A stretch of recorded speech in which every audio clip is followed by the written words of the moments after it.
आज एक इब्रतनाक वाक़या मेरे सामने आया तो मैंने सोचा क्यों ना सबके साथ शेयर किया जाए क्योंकि इस तरह की बातें तो ज़रूर शेयर करनी चाहिए। आज हुआ क्या है कि मैं सो रही थी तो मेरे पास एक कॉल आई और तो वो लेडी बड़ी परेशान थी। उसने मुझे बोला कि मैम मैं बहुत परेशान हूँ, प्लीज़ मेरी बात सुन लो। अब खैर मैंने परेशान देख के मैंने बोला हाँ जी बोलिए। तो उसने बोला कि मैं मेरी बेटी की शादी हुई थी, अभी 4 महीने हुए हैं शादी को और वो मेरे घर पे आके बैठ गई है। उसके घर वाले उससे ससुराल वाले ले जाते नहीं है, ना ही वो लड़का ले जाता है। और मेरी बेटी बहुत रो रही है। अब मसला ज़्यादा परेशान कुन था तो क्योंकि नींद में भी थी उस टाइम, मैं कोई जवाब कैसे दे पाती जब तक मुकम्मल मैं खुद को ना सोच मतलब खुद इन चीज़ों पे ध्यान ना दे लेती। तो मैंने उन लेडीज से बोला कि आप एक काम करो, अपनी बेटी का और उसके शौहर का फ़ोटो और नाम वगैरह मुझे आप व्हाट्सअप कर दो। तो उन्होंने क्या किया, मुझे मैसेज कर दिया। फिर जैसे मैं फ्री हुई मैंने वो फ़ोटो देखा, पहले अल्लाह से दुआ की, दुआ करके फिर मैंने वो फ़ोटो देखा। तो फोटो देखते ही मामलात मुझे कुछ अलग महसूस हुए।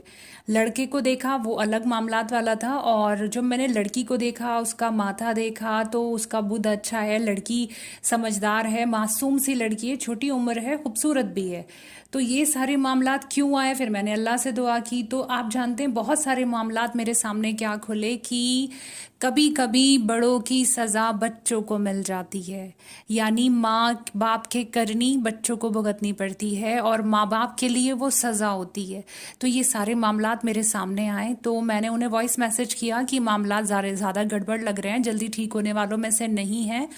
मैंने बोला बेटी से कहिए वो इस्तग़फ़ार करे, और आप भी, मैंने कहा ख़ास तौर पे आप भी इस्तग़फ़ार करो कि कभी कभी माँ बाप की सज़ा बच्चों को मिल जाती है। अब मैं इतना डीपली उनको इस टाइम ये तो नहीं कह सकती थी कि तुम्हारी गलतियों की सज़ा तुम्हारी बेटी को मिल रही है, क्योंकि अल्लाह की बंदी ये बुरा लग जाता है एकदम से, और कोई अपनी गलतियां मानता भी तो नहीं है ना। आप जानते हैं इस वक्त हालात ये चल रहे हैं, कोई अपने कसूर गलतियां मानने को तैयार नहीं होता है।